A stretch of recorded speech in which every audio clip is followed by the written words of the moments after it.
जय हिंद दोस्तों, स्वागत है आप सभी का आपके अपने परिवार द लॉजिकल साइंस में। मैं हूं आलोक सिंह आतिश और आज के इस वीडियो सेशन में हम लोग डिस्कस करने वाले हैं विजय श्री एनसीईआरटी सीरीज के 13वें क्लास की। जी हां दोस्तों, इससे पीछे के सेशन में हम लोगों ने विजय श्री एनसीईआरटी सीरीज का 12वां क्लास देखा था, जहां पे हम लोगों ने एटॉमिक स्ट्रक्चर के पार्ट 1 को डिस्कस करा था। दोस्तों आज के इस सेशन में हम लोग एटॉमिक स्ट्रक्चर के पार्ट 2 की चर्चा कर रहे होंगे। और साथ ही आपकी जानकारी के लिए बताना चाहूंगा कि आज के इस सेशन का जो भी थियोरिटिकल पीडीएफ है वो आपको कहाँ मिलेगा, ये हमारे टेलीग्राम ग्रुप से मिल जाएगा, जिसका लिंक इस वीडियो के नीचे डिस्क्रिप्शन में दिया हुआ है। आप वहां से जाकर के टेलीग्राम ग्रुप को ज्वाइन कर सकते हैं और सभी पीडीएफ को एक्सेस कर सकते हैं। बहरहाल आइए अपने सेशन की शुरुआत करते हैं और देखते हैं एग्जाम रेलेवेंट क्या कुछ सीख पाते हैं। मेरे मित्र, सेशन को शुरू करने से पहले आप सबको को एक छोटा सा इंफॉर्मेशन और देना चाहूंगा। जैसा कि मैंने आपको कल वाले सेशन में बताया था कि 18, 19 और 20 3 दिन जो है आपको एएलपीएन टेक्नीशियन रिकॉर्डेड बैच और साथ ही साथ जो science special live foundation batch है और जो NCERT special 6 to 10th batch है, इस पे क्या है सर, ऑफर चल रहा है। और इस ऑफर का लाभ आप जो है 18, 19 और 20 ये 3 दिन उठा सकते हैं। ध्यान में रखिएगा, अगर आप एएलपी एग्जाम को टारगेट कर रहे हैं तो ये बैच आपके लिए इनफ रहेगा। आप सारी चीजों को एक साथ रिवाइज कर सकते हैं। आपके अंदर जितनी सामर्थ्य है मेरे मित्र, आप पूरा का पूरा वीडियो अगर आप एक बार देखना चाहते हो तो आप देख सकते हो, ये आपके लिए अवेलेबल है। आप RRB technician, group D, NTPC या रेलवे के और अन्य कोई एग्जाम को टारगेट कर रहे हैं और साइंस को ए टू जेड कंप्लीट करना चाहते हैं तो मेरे मित्र ये सुनहला मौका आपके पास है साइंस को ए टू जेड कंप्लीट करने की।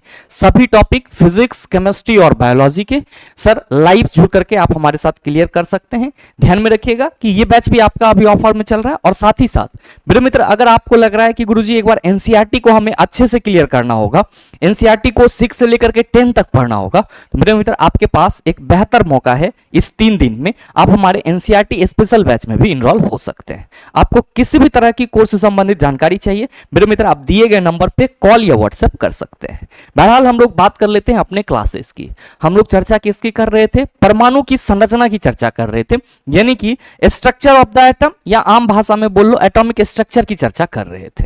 मेरे मित्र, हम लोग एटॉमिक स्ट्रक्चर से क्या समझते हैं? आप सभी कहेंगे कि गुरुजी पीछे के क्लास में और उससे पीछे के क्लास में हम लोगों ने यह समझ लिया है कि जो परमाणु थे वो डाल्टन के अकॉर्डिंग अविभाज्य था, लेकिन जैसे ही साइंस डेवलप हुआ हम लोगों ने परमाणु के भी अपरमाणु कण यानी कि सब एटॉमिक पार्टिकल्स को डिस्कवर कर लिया। और सब एटॉमिक पार्टिकल्स के रूप में हमारे पास क्या है सर, इलेक्ट्रॉन, प्रोटॉन और न्यूट्रॉन है। और मेरे मित्र, किसी भी परमाणु के अंदर इलेक्ट्रॉन, प्रोटॉन और न्यूट्रॉन की व्यवस्था ही क्या कहलाती है? आप सभी कहेंगे गुरुजी परमाणु संरचना कहलाती है। मेरे मित्र, जैसा कि आप सभी ने देखा था पीछे के क्लास में कि किसी भी परमाणु में इलेक्ट्रॉन, प्रोटॉन और न्यूट्रॉन किस तरह से अरेंज होते हैं, उसके लिए सबसे पहला मॉडल किसके द्वारा दिया गया था सर? थॉमसन के द्वारा दिया गया था, जिसको हम लोग थॉमसन का परमाणु मॉडल कहते हैं। ध्यान में रखिएगा कि थॉमसन जिस वक्त अपना परमाणु मॉडल दिए थे उस वक्त सर न्यूट्रॉन की खोज नहीं हुई थी और थॉमसन ने दो ही सब एटॉमिक पार्टिकल्स इलेक्ट्रॉन और प्रोटॉन को लेकर के परमाणु के संरचना के रिगार्डिंग अपना एक मॉडल बनाया था, जिसमें उन्होंने यह बताया कि परमाणु जो है वो एक धन आवेशित गोला है। परमाणु क्या है? एक धन आवेशित गोला है जिसमें इलेक्ट्रॉन क्या होते हैं सर? इलेक्ट्रॉन इंबेडेड होते हैं, मतलब इलेक्ट्रॉन धसे हुए होते हैं। थॉमसन का मॉडल कुछ इस तरीके से आप सबों के सामने दिखता है। मतलब जो परमाणु है वो धनावेश का एक गोला है जिसमें इलेक्ट्रॉन क्या होते हैं तो सर इस तरीके से धसे हुए रहते हैं।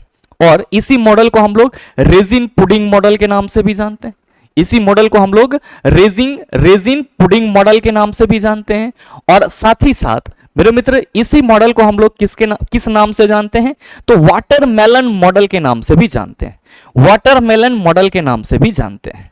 मेरे मित्र, थॉमसन का जो परमाणु मॉडल था वो परमाणु की संरचना से संबंधित सबसे पहला मॉडल था। और कई बार आपके एग्जाम में ये सवाल भी पूछा जाता है कि परमाणु की संरचना को समझने हेतु सर्वप्रथम किस वैज्ञानिक ने अपना मॉडल दिया था? तो आप कहेंगे सर थॉमसन। और कौन सा मॉडल था? तो थॉमसन का परमाणु मॉडल या थॉमसन एटॉमिक मॉडल। ध्यान में रखेंगे कि थॉमसन के एटॉमिक मॉडल से पीछे के क्लास में आपने क्या सीखा था कि सर दो चीजों की जानकारी मिलती है।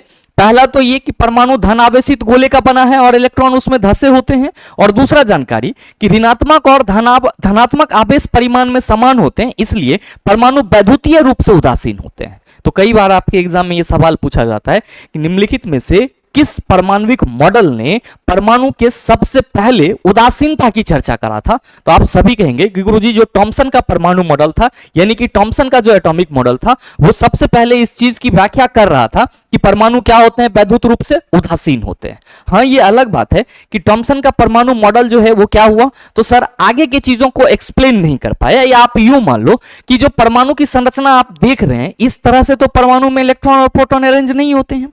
तो कहीं ना कहीं थॉमसन साहब इस बात को समझाने में पूरी तरीके से विफल रहे कि ये प्रोटॉन और इलेक्ट्रॉन जो है वो किस तरीके से सुव्यवस्थित होते हैं। ये जो संरचना या मॉडल दी जा रही थी थॉमसन के द्वारा, वो क्या था, आप कह सकते हो कि एक तरह से स्टेटमेंट वाली बातें थी और एक तरह से कयास लगाने वाली बातें थी। इसमें बहुत ज्यादा रिसर्च नहीं हो पाया था और आगे के वैज्ञानिकों को भी समझने में क्या हो रही थी, सर असुविधा हो रही थी। तो मेरे मित्र, कहीं ना कहीं उस दौर के जो वैज्ञानिक थे उनके माइंड में ये चल रहा था कि आखिर जो परमाणु है वो इलेक्ट्रॉन और प्रोटॉन से मिलकर बना है, तो फिर ये इलेक्ट्रॉन और प्रोटॉन परमाणु में किस तरह से अरेंज रहते हैं। मेरे मित्र, थॉमसन के बाद उस वक्त जो सबसे मतलब कह सकते हो कि बहुत नामी वैज्ञानिक हुए वो कौन थे, सर रदरफोर्ड। कौन थे, रदरफोर्ड। और मेरे मित्र याद रखिएगा कि रदरफोर्ड को क्या बोला जाता है, रदरफोर्ड को क्या बोला जाता है, नाभिकीय भौतिकी का जनक बोला जाता है, यानी कि न्यूक्लियर फिजिक्स का फादर बोला जाता है। रदरफोर्ड को न्यूक्लियर फिजिक्स का क्या बोला जाता है, आप सभी ध्यान में रखेंगे, फादर बोला जाता है। अब मेरे मित्र, रदरफोर्ड साहब अपने जमाने के जाने माने साइंटिस्ट थे और वो कहीं ना कहीं परमाणु के अंदर इलेक्ट्रॉन और प्रोटॉन की व्यवस्था को लेकर के सर क्या थे, तो पूरी तरीके से प्रयासरत थे कि ये आखिर किस तरीके से अरेंज होते हैं। अब इसके लिए उन्होंने क्या करा, सर कुछ एक्सपेरिमेंट करा जिसको हम लोग क्या कहते हैं, Rutherford alpha particle scattering experiment. और एनसीईआरटी का जो अगला टॉपिक है सर वो आपका वही है, रदरफोर्ड का परमाणु मॉडल। रदरफोर्ड का परमाणु मॉडल याद रखिएगा कि रदरफोर्ड ने जो अपना परमाणु मॉडल दिया उसके लिए उन्होंने प्रयोग करा और उस प्रयोग को हम लोग क्या कहते हैं, Rutherford alpha particles scattering experiment. तो कई बार आपके एग्जाम में ये सवाल पूछा जाता है, तो आप सभी यहां पे पहले तो ये हेडिंग लगा लेना, आप सभी यहां पे पहले हेडिंग लगा लेना, Rutherford alpha particles, Rutherford alpha particles scattering experiment. Rutherford ने परमाणु के अंदर इलेक्ट्रॉन और प्रोटॉन की व्यवस्था को समझने के लिए कौन सा प्रयोग करा, आप सभी कहेंगे sir alpha particles scattering experiment करा। ध्यान दीजिएगा कि एनसीईआरटी क्या कह रहा है, एनसीईआरटी कह रहा है कि अर्नेस्ट रदरफोर्ड, रदरफोर्ड का पूरा नाम अर्नेस्ट रदरफोर्ड था। तो अर्नेस्ट रदरफोर्ड ये जानने को इच्छुक थे कि इलेक्ट्रॉन परमाणु के भीतर कैसे व्यवस्थित होते हैं। उन्होंने एक प्रयोग किया और वो प्रयोग क्या कहलाएगा, आप सभी ध्यान में रखेंगे, सर ये प्रयोग Rutherford alpha particles scattering experiment कहलाएगा। इस प्रयोग में क्या हुआ था, तो मेरे मित्र इस प्रयोग में तेज गति से चल रहे अल्फा कणों को सोने की पन्नी पर टकराया गया। यानी कि रदरफोर्ड ने जो अल्फा पार्टिकल्स स्कैटरिंग एक्सपेरिमेंट करा, उस एक्सपेरिमेंट में उन्होंने क्या करा, तो तेज चल रहे अल्फा पार्टिकल्स से सोने के पन्नी पे बम्बार्डमेंट यानी कि प्रहार करवाया। ध्यान दीजिएगा कि इन्होंने सोने की पन्नी इसलिए चुनी क्योंकि वे बहुत पतली परत चाहते थे। रदरफोर्ड जो है वो एक बहुत ही पतला परत चाहते थे ताकि उस पर वो देख सके कि जब इस पे अल्फा पार्टिकल्स बम्बार्डेड होती है यानी कि प्रहारित होती है तो वहां पे हमें क्या देखने को मिलता है। तो इसके लिए उन्होंने सोने की पन्नी चुनी और सोने की जो पन्नी है मेरे मित्र वो क्या था, 1000 परमाणुओं के बराबर मोटी थी। और ध्यान दीजिएगा कि अल्फा कण उन्होंने क्यों चुना, तो अल्फा कण जो है वो क्या होते हैं, द्विआवेशित हीलियम कण होते हैं। तो मेरे मित्र आपके एग्जाम में कई बार ये सवाल पूछा जाता है कि अल्फा कण क्या होते हैं, तो आप सभी ध्यान में रखेंगे जब भी हम अल्फा पार्टिकल्स की बात करेंगे आप सभी कहेंगे डबली चार्ज्ड ऑफ हीलियम एटम, यानी कि द्विआवेशित हीलियम परमाणु, द्विआवेशित हीलियम परमाणु को क्या बोला जाता है, आप सभी ध्यान में रखेंगे सर अल्फा कण बोला जाता है। इसी को आप अंग्रेजी में क्या कह सकते हो, इसी को आप अंग्रेजी में डबली चार्ज्ड हीलियम एटम कह सकते हो, डबली चार्ज्ड हीलियम एटम कह सकते हो। ठीक है। अब अल्फा कण द्विआवेशित हीलियम कण होते हैं और ये क्या होते हैं सर, धन आवेशित होते हैं। जो अल्फा पार्टिकल्स हैं ये क्या है सर, डबली चार्ज हीलियम एटम। तो इस पे जो चार्ज होता है वो कैसा होता है, तो आप सभी ध्यान में रखेंगे कि इस पे जो चार्ज होता है वो पॉजिटिव चार्ज होता है। कौन सा सर, पॉजिटिव चार्ज होता है। और इनका द्रव्यमान तो आप सभी कहेंगे सर हीलियम का परमाणु द्रव्यमान 4 होता है।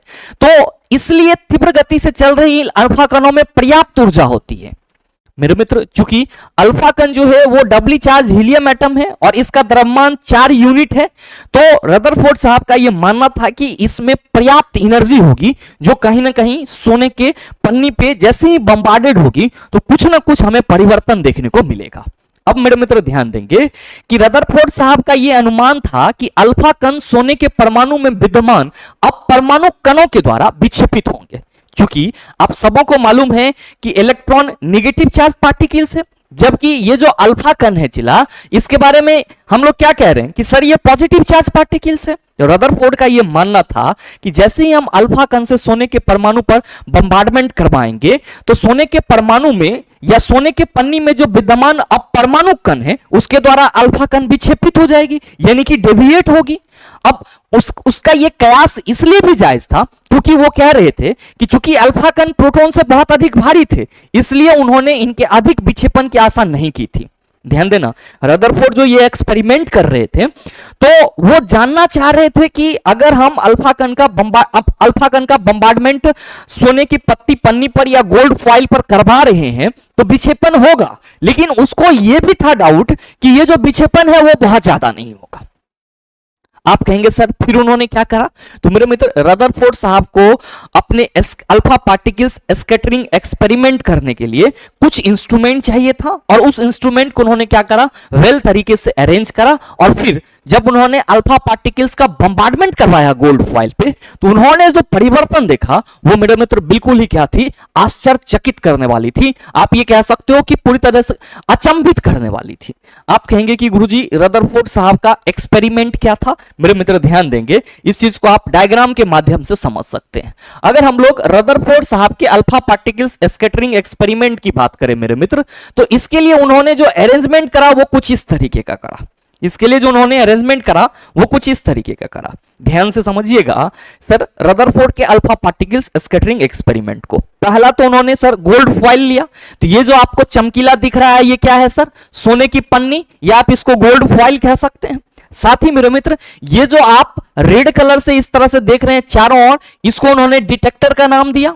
और मेरे मित्र आप सभी ध्यान देना कि ये जो यहां पे आप बॉक्स जैसी संरचना देख रहे हो ये क्या है, आपका रेडियो एक्टिव सोर्स यानी कि रेडियो सक्रिय स्रोत। आपके मन में आ रहा होगा कि गुरुजी यहां पे रेडियो एक्टिव सोर्स लेने की क्या जरूरत पड़ी।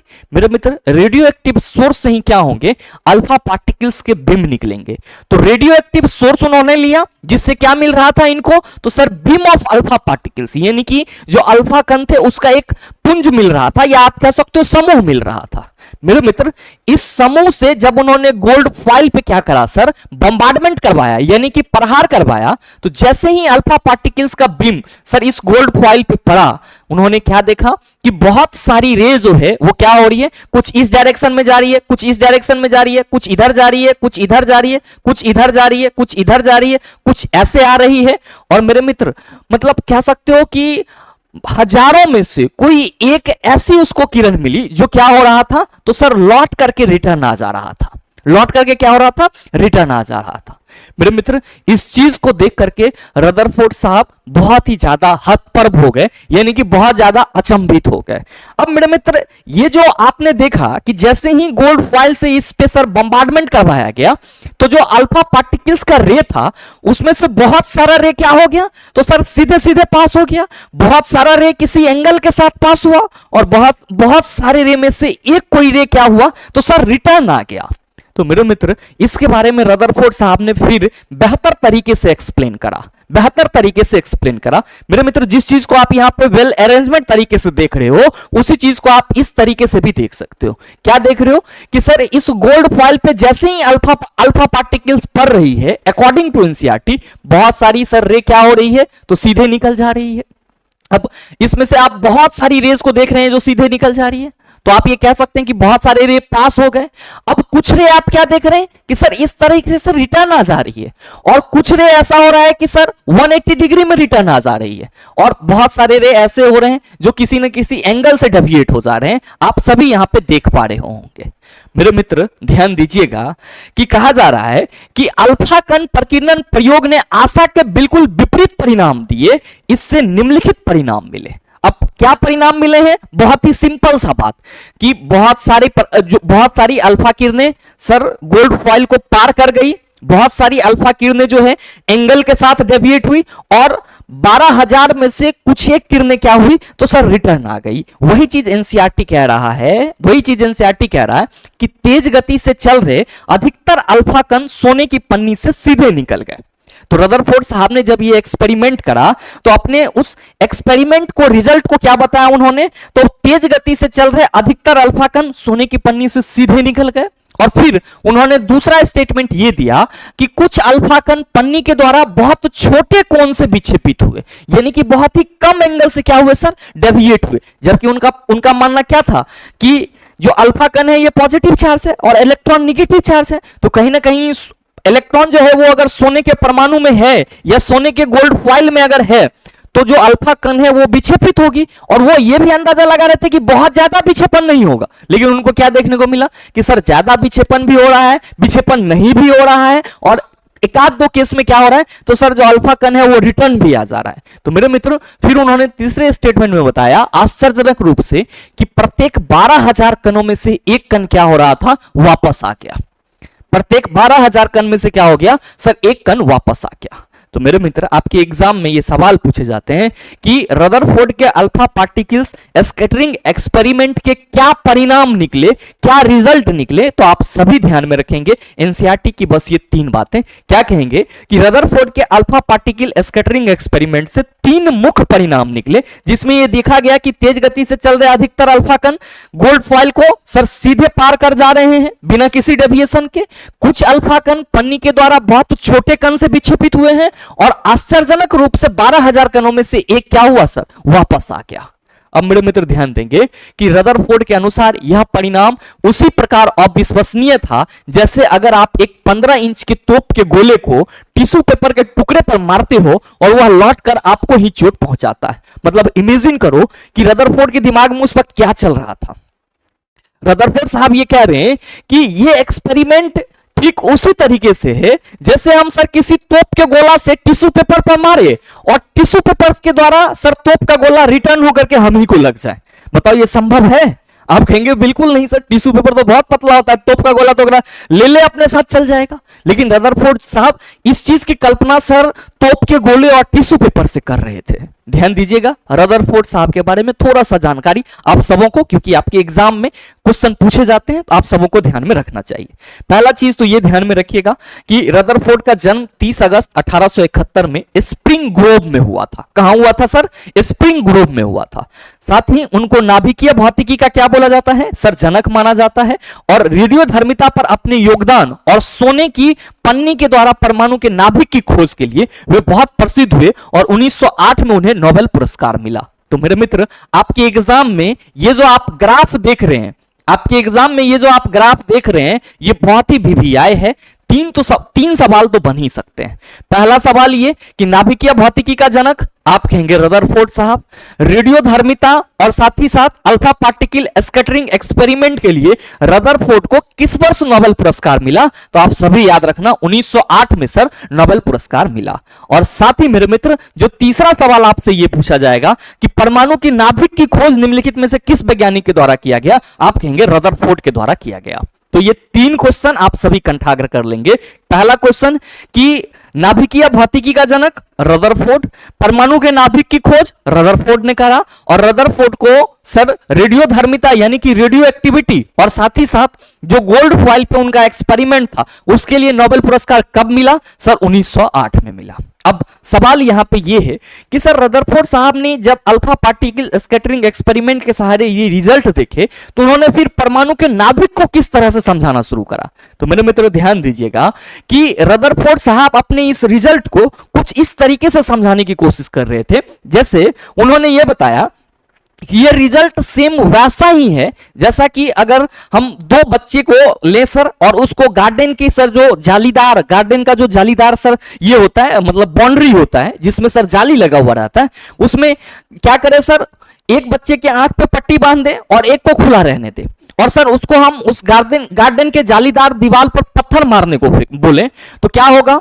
तो आप सभी कहेंगे कि सर बहुत सारे पत्थर संभव हैं कि उस जालीदार के मतलब गैप से, जालीदार दीवार के गैप से पत्थर बाहर निकल जाए, और बहुत सारे कंडीशन में ऐसा भी हो सकता है कि सर पत्थर से टकराने, जो पत्थर है वो जालीदार जो हमारा बाउंड्री है उससे टकराए तो हमें एक आवाज सुनने को मिलेगी। तो आंख पे अगर हम पट्टी बांध करके सर किसी जालीदार दीवार पर पत्थर फेंकें तो हम लोग बहुत सारे ऐसे कंडीशन देखेंगे जिसमें क्या होगा कि सर हमें आवाज नहीं सुनाई दी, और बहुत सारे कंडीशन में क्या होगा, आवाज सुनाई दी। तो आवाज सुनाई दी मतलब क्या, पत्थर जो है वो जालीदार बाउंड्री से टकरा रहा है।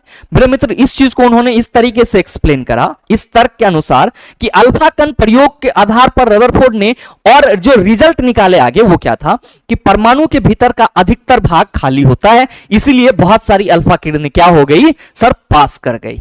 तो ध्यान देंगे कि Rutherford alpha particle scattering experiment के सहारे उन्होंने जो पहला रिजल्ट निकाला वो ये बताया कि परमाणु का अधिकांश भाग खाली होता है, और खाली इसलिए होता है क्योंकि उन्होंने देखा कि सर बहुत सारी जो अल्फा किरणें हैं वो क्या हो जा रही है, पास हो जा रही है। अब पास इसलिए हो रही है क्योंकि इसके बीच में गैप है।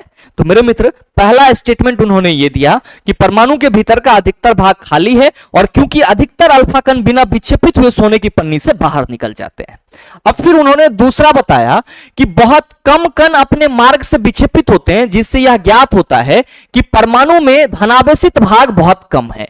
चूंकि उनका यह मानना था कि जब अल्फा कण जो है वो पॉजिटिव पार्टिकल्स है और इलेक्ट्रॉन निगेटिव पार्टिकल्स है तो कहीं ना कहीं डेविएशन होना चाहिए, लेकिन यहां पे बहुत ही कम डेविएशन देखने को मिला। तो रदरफोर्ड साहब का यह मानना हुआ कि परमाणु में धनावेशित भाग जो है वो क्या है, बहुत ही कम है, और परमाणु के इसी धनावेशित भाग को बाद में उन्होंने क्या बताया कि यह परमाणु का नाभिक है। क्या है सर, परमाणु का नाभिक, और इसलिए रदरफोर्ड को हम लोग क्या कहते हैं, नाभिकीय भौतिकी का जनक कहते हैं। और फिर उन्होंने तीसरा स्टेटमेंट क्या दिया, तीसरा स्टेटमेंट दिया कि बहुत कम अल्फा कण 180 डिग्री पर विक्षेपित हुए, जिससे यह संकेत मिला कि सोने के परमाणु का पूर्ण धनावेशित भाग और द्रव्यमान परमाणु के भीतर बहुत कम आयतन में सीमित है। और मेरे मित्र फिर उन्होंने क्या देखा कि बहुत कम ऐसे अल्फा कण थे जो 180 डिग्री के एंगल से विक्षेपित हो रहे थे, यानी कि आप कह सकते हो कि लौट आ रहे थे। क्या हो रहे थे, लौट आ रहे थे। तो उनका यह मानना था कि सोने के परमाणु का पूर्ण धनावेशित भाग और द्रव्यमान जो है वो परमाणु के भीतर बहुत कम आयतन में सीमित है, और प्राप्त आंकड़ों के आधार पर उन्होंने यह निष्कर्ष निकाला कि नाभिक की त्रिज्या परमाणु की त्रिज्या से 10⁵ गुनी छोटी होती है। और अपने प्रयोग के आधार पर रदरफोर्ड ने परमाणु का नाभिकीय मॉडल प्रस्तुत किया, जिसको हम लोग रदरफोर्ड एटॉमिक मॉडल के नाम से जानते हैं। इतने सारे सोच विचार के बाद रदरफोर्ड साहब ने क्या बताया, रदरफोर्ड साहब ने बताया कि परमाणु का केंद्र धनावेशित होता है, जिसे नाभिक कहा जाता है। यानी कि मेरे मित्र अगर ये हमारा परमाणु है, ये अगर हमारा परमाणु है तो इसका जो केंद्र भाग है इसको क्या कहेंगे सर, नाभिक। इसको क्या कहेंगे, नाभिक। और ये नाभिक क्या होते हैं, ये नाभिक जो है वो क्या होते हैं सर, धनावेशित होते हैं। मतलब परमाणु का जो नाभिक होता है वो परमाणु का धनावेशित भाग होता है, और एक परमाणु का लगभग संपूर्ण द्रव्यमान नाभिक में होता है। तो संपूर्ण द्रव्यमान परमाणु का जो है वो कहां है, नाभिक में। और साथ ही साथ ये क्या है सर, धनावेशित भाग। ये रदरफोर्ड एटॉमिक मॉडल का सर पहला पोस्टुलेट था, या आप कह सकते हो पहला स्टेटमेंट था। आगे उन्होंने क्या बताया कि इलेक्ट्रॉन नाभिक के चारों ओर वर्तुलाकार मार्ग में चक्कर लगाते रहते। और सबसे पहले सर इस बात की जानकारी रदरफोर्ड साहब ने ही दी कि परमाणु के नाभिक के चारों ओर एक वृत्ताकार मार्ग होता है, जिसमें इलेक्ट्रॉन क्या करते हैं सर, इलेक्ट्रॉन चक्कर लगाते रहते हैं। इलेक्ट्रॉन क्या करते हैं, चक्कर लगाते रहते हैं। फिर नाभिक का आकार परमाणु के आकार की तुलना में काफी कम होता है सर, परमाणु की त्रिज्या से 10⁵ गुना छोटी होती है। तो रदरफोर्ड एटॉमिक मॉडल का जो सर सबसे आप कह सकते हो बड़ा ध्येय था वो ये, क्योंकि रदरफोर्ड साहब खुद भी ये समझना चाह रहे थे कि आखिर परमाणु के अंदर इलेक्ट्रॉन किस तरीके से अरेंज होते हैं। तो अपने प्रयोग के आधार पर उन्होंने बताया कि परमाणु के अंदर जो इलेक्ट्रॉन होते हैं वो परमाणु के नाभिक के चारों ओर वृत्ताकार मार्ग में चक्कर लगाते रहते हैं, या आप कह सकते हो कि परमाणु के नाभिक के चारों ओर अपने कक्षा में चक्कर लगाते रहते हैं, बहुत तेज गति से घूमते रहते हैं। और परमाणु के केंद्र में क्या होता है सर? नाभिक होता है, जो कि धनावेशित भाग है, और किसी भी परमाणु का पूरा द्रव्यमान जो है सर उसके नाभिक में ही केंद्रित होता है।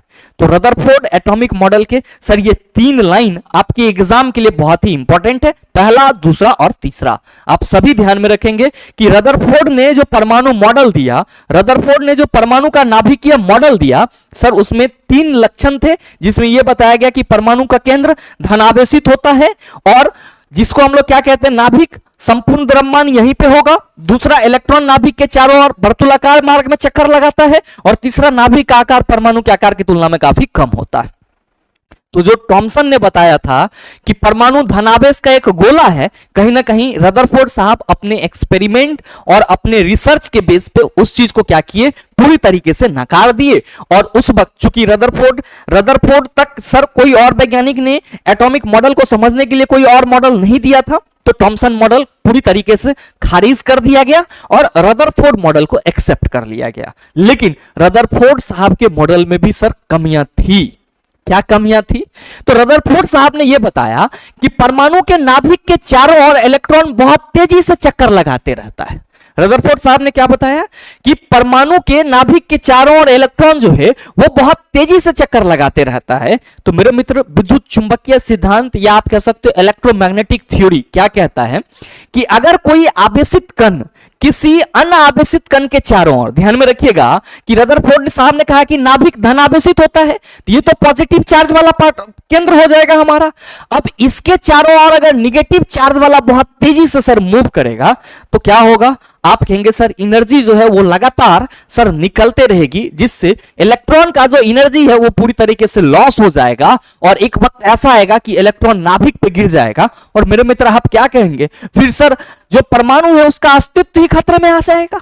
तो मेरे मित्र, रदरफोर्ड साहब ने जो ये बताया कि परमाणु के नाभिक के चारों ओर इलेक्ट्रॉन बहुत तेजी से गति करते रहते हैं, तो सर वो ये नहीं बता पाए कि परमाणु के किसी एक कक्षा में अधिकतम इलेक्ट्रॉन कितना रह सकता है या उसकी एनर्जी लेवल क्या है।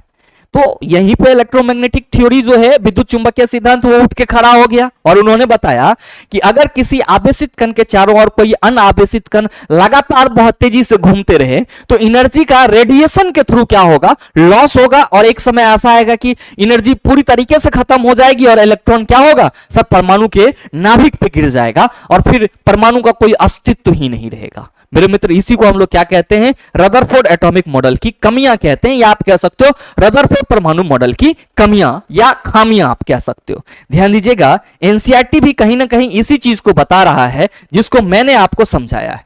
मेरे मित्र, अगर आप एनसीईआरटी के बातों को गौर फरमाएंगे तो यहां पे कहा जा रहा है कि वर्तुलाकार मार्ग में चक्रण करते हुए इलेक्ट्रॉन का अस्थायी हो पाना संभावित नहीं था या संभव नहीं था। कोई भी आवेशित कण गोलाकार कक्ष में त्वरित होगा तो त्वरण के दौरान आवेशित कणों से ऊर्जा का विकिरण होगा, और इस प्रकार अस्थायी कक्षा में घूमता हुआ इलेक्ट्रॉन अपनी ऊर्जा विकृत करेगा और नाभिक से टकरा जाएगा। और अगर ऐसा होता है तो परमाणु अस्थिर होता है, जबकि हम जानते हैं कि परमाणु अस्थायी होता है।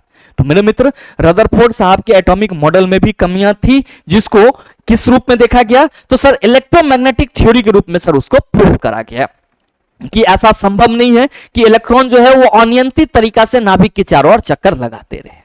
अब एक बहुत बड़ी संकट आ गई थी कि अब इस चीज को मॉडिफाई कैसे किया जाए, अब इस चीज को कैसे समझाया जाए। तभी कौन आए सर, बोर साहब आए, और उन्होंने अपना एक अलग मॉडल दिया जिसको हम लोग क्या कहते हैं, बोर का परमाणविक मॉडल कहते हैं, यानी कि बोर एटॉमिक मॉडल कहते हैं। बोर साहब ने क्या बताया, इनका पूरा नाम नील बोर था। इन्होंने बताया कि रदरफोर्ड साहब ने जो बताया है कि परमाणु का धनावेशित भाग जो है वो परमाणु का नाभिक होता है, वो बिल्कुल ही सही है। लेकिन ये जो कह रहे हैं कि इलेक्ट्रॉन इसके चारों ओर बहुत तेजी से चक्कर लगाते रहता है, तो ऐसा नहीं है। इलेक्ट्रॉन परमाणु के नाभिक के चारों ओर बहुत तेजी से चक्कर लगाता है, लेकिन वो एक निश्चित कक्षा में चक्कर लगाता है, जो कि परमाणु का क्या कहलाता है, ऊर्जा स्तर कहलाता है।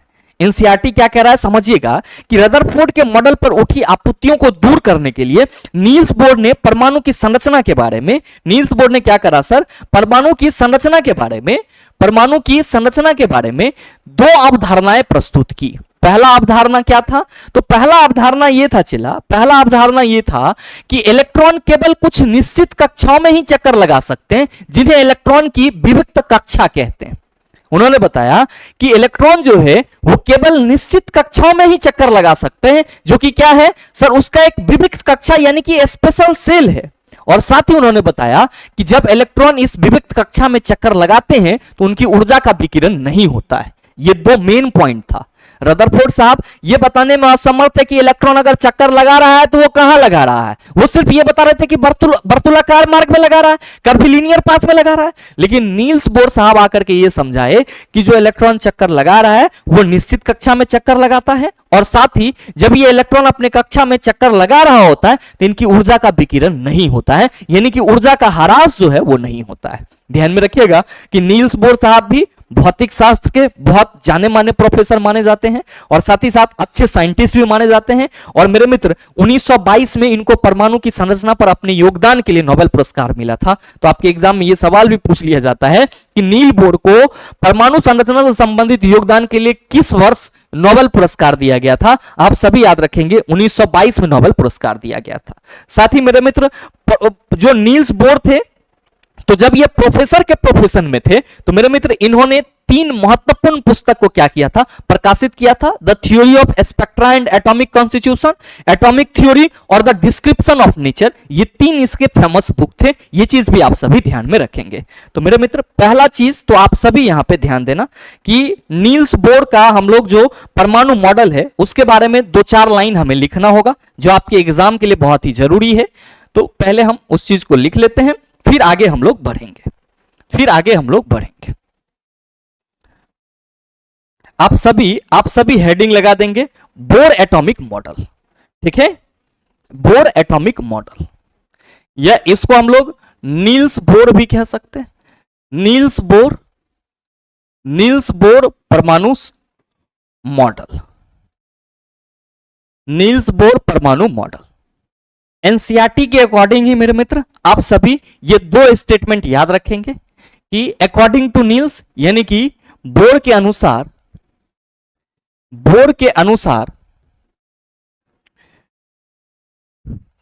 अनुसार पहला स्टेटमेंट क्या कि इलेक्ट्रॉन परमाणु के भीतर निश्चित कक्षा में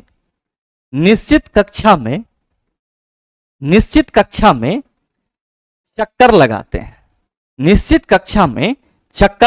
हैं। और मेरे मित्र दूसरा स्टेटमेंट क्या था, दूसरा स्टेटमेंट था कि जब इलेक्ट्रॉन इस निश्चित कक्षा में चक्कर लगाते हैं तो उनकी ऊर्जा का विकिरण नहीं होता है। मतलब सीधे सीधे कह सकते हो कि इलेक्ट्रॉन जब अपने निश्चित कक्षा में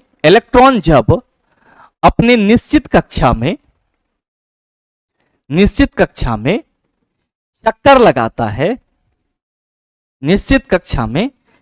लगाता है तो ऊर्जा का विकिरण के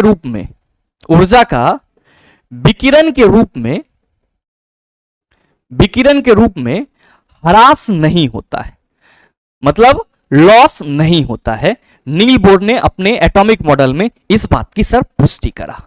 बाद बाकी नील बोर साहब ने सर न्यूट्रॉन की खोज हो जाने के बाद भी उन्होंने बहुत अच्छे तरीके से इस बात को एक्सप्लेन करा। ध्यान दीजिएगा, यहां पे आप सभी नोट करके लिख लीजिएगा, आप सभी नोट करके लिख लीजिएगा कि नील्स बोर को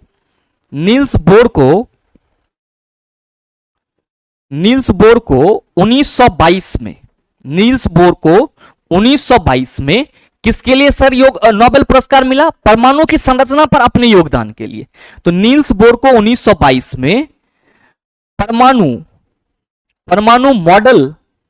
मॉडल परमाणु मॉडल में योगदान हेतु नोबेल पुरस्कार मिला। नोबेल पुरस्कार मिला। ये चीज ध्यान में रखिएगा, आपके एग्जाम के लिए बहुत ही जरूरी है, क्योंकि सर जरूरी नहीं है कि आपसे हमेशा कठिन सवाल ही पूछे जाएंगे, ये छोटे छोटे हलवा जैसे सवाल भी आपको फंसा सकते हैं। तो कभी कभी ऐसा हम लोग कहावत पढ़ते हैं ना सर, देखन में छोटन लगे घाव करे गंभीर, तो वही वाला बात होता है। कभी कभी ऐसा लगता है कि सर पूरा पढ़ा हुआ है, लेकिन उसी पूरा पढ़ा हुआ में से ऐसा सवाल निकाल के दे देगा कि लगेगा ये चीज तो हम कभी देखबे नहीं किए हैं, और क्वेश्चन तो पूरे तरीके से आउट ऑफ सिलेबस है। तो ऐसा नहीं होना चाहिए। अब मेरे मित्र आप सभी ध्यान देंगे कि जो नील बोर साहब ने बताया कि इलेक्ट्रॉन परमाणु के भीतर निश्चित कक्षा में चक्कर लगाते हैं, तो इसके पीछे उन्होंने तर्क भी दिया। उन्होंने क्या दिया कि ये जो निश्चित कक्षा है वो क्या कहलाता है? ऊर्जा स्तर कहलाता है। क्या कहलाता है? ऊर्जा स्तर कहलाता है। और इस ऊर्जा स्तर को KLMN से रिप्रेजेंट किया जाता है। और मेरे मित्र कहा जा रहा है कि ये कक्षाएं KLMN या संख्या 1 2 3 4 के द्वारा दिखाई जाती है। मतलब आप सभी यहां पे थोड़ा सा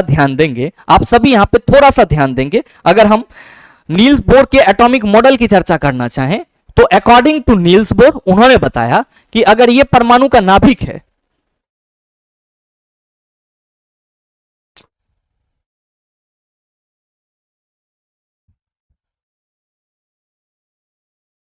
एसी वेसी सब बर्बाद हो जाएगा यार।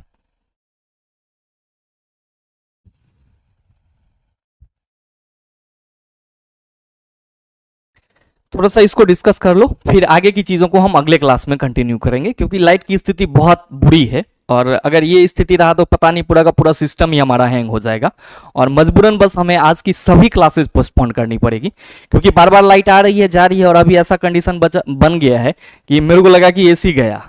तो ऐसा ना हो कि आपको पूरा सिस्टम ही खराब हो जाए, क्योंकि वोल्टेज फ्लक्चुएट कर रही है, जिस वजह से सर जो सिस्टम है वो सही तरीके से काम नहीं कर रहा है। तो ज्यादा रिस्क लेना भी सही नहीं है, तो आप लोग बहुत ज्यादा परेशान मत होइएगा। बस यहाँ पे एक छोटा सा चीज समझ लीजिएगा कि बोर्ड ने जो अपना एटॉमिक मॉडल दिया चला, उसमें उन्होंने ये बताया कि ये नाभिक है, और नाभिक के चारों ओर जो वृत्ताकार मार्ग है वो क्या कहलाती है सर? कक्षा कहलाती है। ये वृत्ताकार मार्ग क्या कहलाती है? कक्षा। जिन्होंने सर इसके लिए इन्होंने क्या नाम दिया सर? जो नाभिक से सटा हुआ कक्षा है उसको उन्होंने K नाम दिया, फिर उसके बाद के कक्षा को L, फिर उसके बाद के कक्षा को M, और उसके बाद के कक्षा को उन्होंने सर N नाम दिया। और मेरे मित्र इसको उन्होंने क्या बोला कि ये जो कक्षा है ये क्या है सर? ऊर्जा का स्तर है। क्या है सर? ऊर्जा का स्तर है। और मेरे मित्र ध्यान देके कि इन्होंने जो K कक्षा था उसको पहला कक्षा बोला, इसके बाद के कक्षा को उन्होंने दूसरा कक्षा बोला, और इसके बाद के कक्षा को तीसरा कक्षा, और इसके बाद के कक्षा को उन्होंने चौथा कक्षा बोला, और बोला इसी तरीके से अगर और कक्षाएं संभव है तो उसको हम लोग 5 6 7 इस रूप में देखते चले जाएंगे। अब मेरे मित्र तब तक क्या हुई थी? न्यूट्रॉन की खोज हो गई थी। तो आज के लिए आप इतना ही रखिए, इसके आगे हम लोग अगले सेशन में कंटिन्यू करेंगे, और मुझे उम्मीद है कि यहां तक के कंसेप्ट को आप आसानी से समझ पाए होंगे। नील्स बोर एटॉमिक मॉडल के बारे में अभी और भी बातें आपको समझनी है, जैसे किसी एक कक्षा में अधिकतम इलेक्ट्रॉन की संख्या कितनी होती है, तो इन सभी चीजों की चर्चा हम लोग अगले क्लास में करेंगे। और यहां तक के चीजों को अगर आप समझ गए हैं तो वीडियो को लाइक कर दीजिएगा, ज्यादा से ज्यादा अपने दोस्तों के साथ शेयर करिएगा, साथ ही चैनल पे नए हैं तो सब्सक्राइब करके बेल आइकन दबा लीजिएगा, ताकि इस तरह के एग्जाम रिलेवेंट वीडियो का नोटिफिकेशन सबसे पहले आपके पास पहुंचे और आप उसको सबसे पहले देख पाओ। मिलते हैं फिर अगले सेशन में, तब तक के लिए best of luck, thank you, have a nice day.